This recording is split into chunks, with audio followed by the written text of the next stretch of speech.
están todos? Mi nombre es María Belén García Vintimilla, estudiante de octavo semestre en la carrera de Medicina en la Universidad de Guayaquil, en Ecuador. Soy miembro activo de Asocemugén y también soy docente en esta subacademia, nuestra Academia Harper.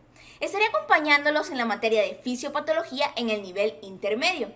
También decirles que tengo una página en Instagram que se llama Te enseño lo que me enseñan, en donde estaré compartiendo contenido médico que considero que es clave, importante y además es práctico para pues la carrera. El arroba lo tienen ahí en sus pantallas y también se los dejo por aquí abajito. Yo estaría súper agradecida de que me siguieran y además estaríamos en contacto también por allá. Y bueno, encantadísima de estar el día de hoy con ustedes y lista para que aprendamos un tema nuevo. Hoy el protagonista es, redoble de tambores, por favor, el acné.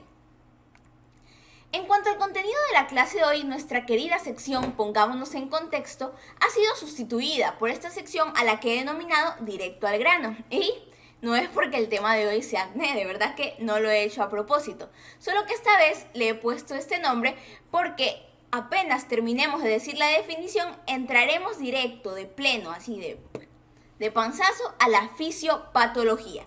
¿Y esto por qué? Porque mientras vayamos estudiando la fisiopatología, vamos a ir recordando la anatomía, la fisiología. Y una vez que ustedes y yo hayamos comprendido la fisiopatología, será muchísimo más fácil deducir las causas, su etiología, qué son las causas, la clasificación, los factores que lo exacerban, etc. Y bueno, nuestro querido segmento Manos a la obra sigue con nosotros y aquí veremos signos, síntomas, diagnóstico y tratamiento. Bueno, empezamos. El acné, o también llamado acné vulgar, es una enfermedad cutánea que se manifiesta de una forma polimórfica. Pueden aparecer comedones, pápulas, pústulas, nódulos, quistes, y estos pueden afectar principalmente a la cara, a la parte superior del tronco, a los hombros o a parte de la espalda. ¿Por qué se produce? Pues por una obstrucción que al principio es no inflamatoria y después se vuelve inflamatoria de esto de aquí, de la unidad polisebácea. ¿Qué consta de qué? De folículos pilosos y las glándulas sebáceas que van asociadas a esto. Aquí vemos el folículo piloso y aquí vemos las glándulas sebáceas.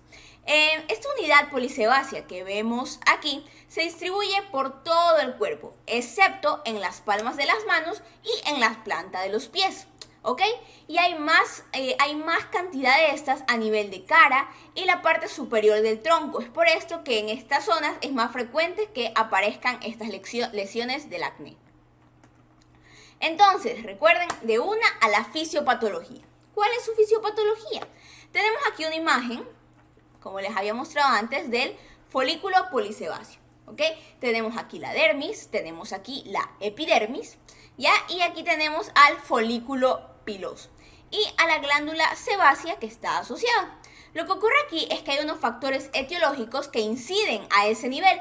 Principalmente está relacionado con cuestiones hormonales, con la liberación de andrógeno, que lo que harán es hipertrofiar la glándula sebácea y aumentarán la producción de ¿qué? Pues la producción de sebo, ¿ok?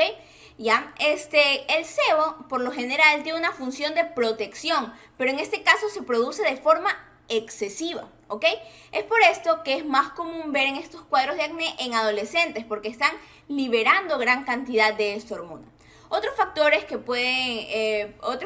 pueden intervenir son cambios hormonales que se producen durante el ciclo menstrual o durante el embarazo, también ciertos cosméticos que se utilizan cuando hay mucha sudoración en ambientes con mucha humedad, y hay fármacos que pueden empeorar el acné o pueden provocar manifestaciones acneiformes, y en estos de aquí encontramos los corticoides, la fenitoína, el litio, ¿ok?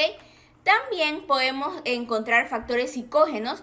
Estos aquí en términos generales, el acné se podría agravar durante los periodos de alta tensión y de alta inquietud. También, como les habíamos mencionado, el factor de temperatura y ambiental, o sea, las formas severas de acné se pueden exacerbar a altas temperaturas y humedad, como ya lo habíamos mencionado. Y también importante mencionar los factores higiénico-dietéticos. ¿Por qué?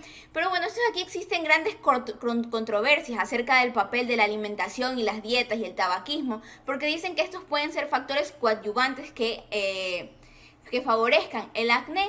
Sin embargo, no hay una relación 100% demostrada en cuanto a la dieta. Pero bueno, en este caso nos vamos a centrar en los andrógenos, ¿ok? Que inciden a nivel de ¿qué? De la glándula sebácea, ¿ok? La van a hipertrofiar, como les había dicho, y hacen que aumenten la producción de ¿qué? La producción de sebo. Otro fenómeno que se observa es la hiperqueratinización de las células epiteliales. Esto dará paso a una obstrucción de ¿qué? Del folículo piloso. Es decir, vamos a tener un tapón folicular que está causado por un acúmulo de sebo y queratinocitos. ¿Ya? Esto de aquí es lo que se lo conoce como el famosísimo, que seguramente lo habrán escuchado, comedón. Ya, este de aquí es la espinilla, vulgarmente hablando. Esta primera fase la llamamos no inflamatoria y se caracteriza por la presencia de estos comedones, ¿ok? Estos de aquí pueden ser abiertos, que son los denominados y los comúnmente conocidos puntos negros, o pueden ser cerrados, los denominados puntos blancos. ¿Ok? Los abiertos son puntos negros porque hay un contacto con el oxígeno y esta coloración negruzca se debe precisamente a eso, a la reacción de las sustancias que están dentro de ese comedón con el oxígeno. En cambio, los comedones cerrados, o sea, los puntos blancos, son de este color blancos porque no hay esta reacción que les mencionaba con el oxígeno. A partir de aquí pasaremos a una fase inflamatoria. ¿Por qué? Porque estos comedones cerrados, estos puntos blancos, irán aumentando de tamaño y se irá acumulando más sebo. Y esto propiciará a que empiecen a aumentar los mediadores inflamatorios y empezará la fase inflamatoria. Y también la falta de oxígeno va a dar pie o va a permitir que se colonice por un anaerobio que es frecuente en la piel, que es el llamado Propionibacterium acnes. Resumiendo, tenemos dos fases fisiopatológicas. Una primera fase no inflamatoria en la que se forman los comedones abiertos, que son los puntos negros, y los comedones cerrados, que son los puntos blancos. Eso de aquí propiciarán a que empiece la segunda fase, a la que llamamos fase inflamatoria. Estos comedones cerrados irán aumentando de tamaño por la obstrucción y con un acúmulo de sebo y de queratina, y se desencadenará la reacción inflamatoria. Habrá mediadores inflamatorios y una infección por el Propionibacterium acnes, que es un anaerobio, y empezarán a aparecer las pápulas, las pústulas, que podrán evolucionar a nódulos, ya que estos aquí son más profundos y suelen incluir más de un folículo polisebáceo, y los quistes, que son nódulos más grandes y más fluctuantes.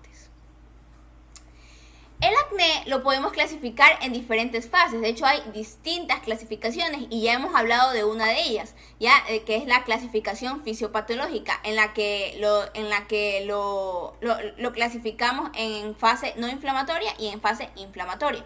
También podemos clasificarlas de acuerdo a los grados. Tenemos que este aquí es de acuerdo al predominio de las lesiones. Grado 1, en donde vamos a ver comedones y pápulas. Grado 2, en donde encontraremos pápulas y pústulas superficiales. Grado 3, en donde habrá nódulos y pústulas profundas. Y grado 4, donde habrá nódulos y quistes. Otra clasificación similar es esta que tenemos aquí, en la que se clasifica en leve, moderado, grave o en acné conglobata.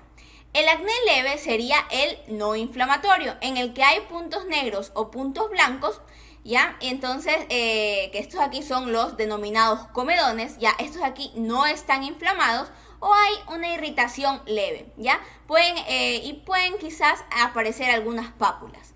El acné moderado, pues bueno, aquí hay ya más cantidad de comedones, pueden aparecer pápulas, pueden aparecer pústulas y la inflamación sería ya mayor.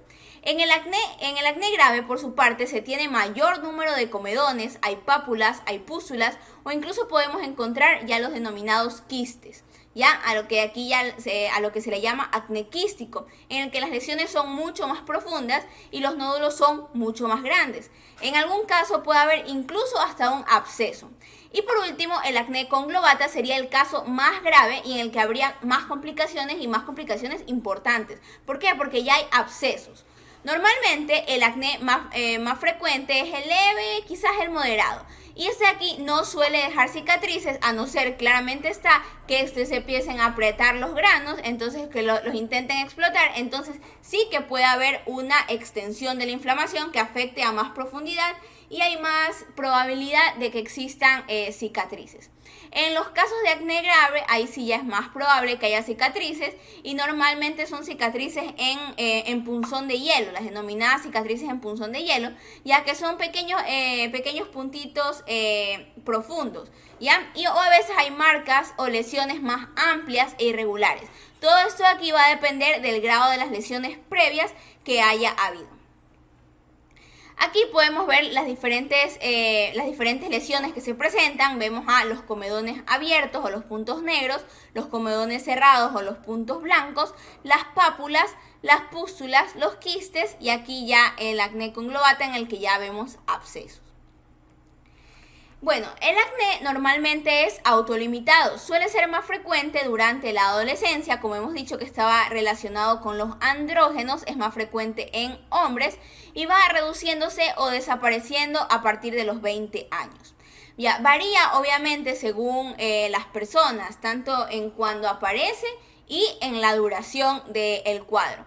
Hay ocasiones en las que el acné aparece en edades mucho más tardías o mucho más precoces, ¿ya?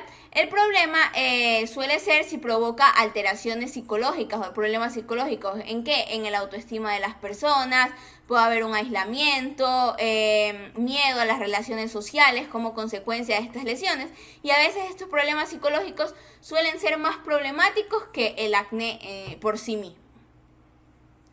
En cuanto al diagnóstico diferencial del acné, normalmente lo vamos a hacer con rosácea, también con las erupciones acneiformes causadas por fármacos, o sea que habría que hacer una historia clínica para ver si esta persona está tomando algo que pueda haber causado estas lesiones. También hay que descartar foliculitis o dermatitis peribucal.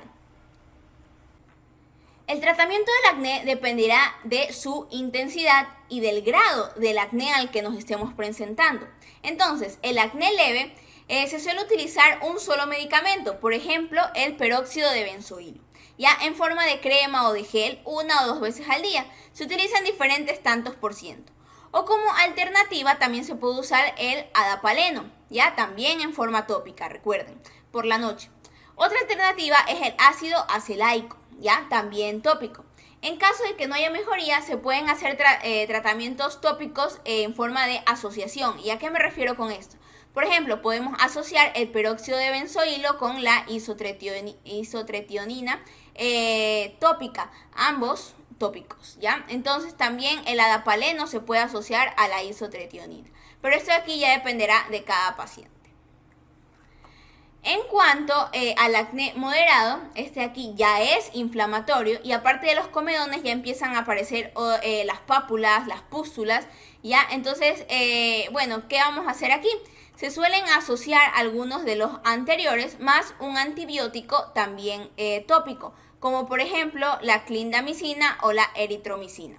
Si no acaba de mejorar estos antibióticos que ya les habíamos dicho, se los suele asociar a antibióticos orales, más que todo de tipo de tetraciclinas, ¿ya? Las más comunes suelen ser la doxiciclina y la aminociclina, ¿ya?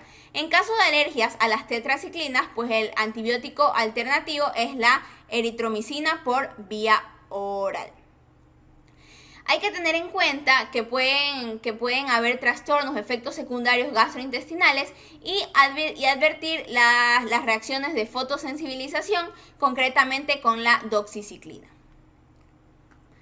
En mujeres que tienen acné y con síntomas androgénicos o signos o síntomas androgénicos, se utiliza una combinación de un antiandrogénito como por ejemplo el acetato de ciproterona, ya con el etinil estradiol. Esto de aquí, como les vengo diciendo, cada paciente es un mundo, entonces eso ya aquí lo evalúa cada médico y nosotros vamos a evaluar a nuestro paciente y vamos a decidir el mejor tratamiento o el más adecuado dependiendo a las circunstancias de cada quien. Y en el caso del acné grave se utiliza isotretionina, por vía oral. En estos casos ya más los tratan los dermatólogos. Es un tratamiento que suele durar varios meses, es teratogénico, entonces en las mujeres de edad fértil se recomienda seguir medidas anticonceptivas desde un mes antes de empezar el tratamiento hasta un mes después de haber realizado el tratamiento, y es necesario hacer un control analítico antes de empezar el tratamiento. Se pide un hemograma con glucemia en ayunas y un perfil lipídico y perfil hepático, que lo van a repetir al cabo de 4 semanas. Y bueno, ya dependerá si hay alteraciones o no a nivel de estas, si se lo repite posteriormente o al finalizar el tratamiento. Y bueno, eso ha sido todo por la clase de hoy. Mi nombre es María Belén García Vintimilla.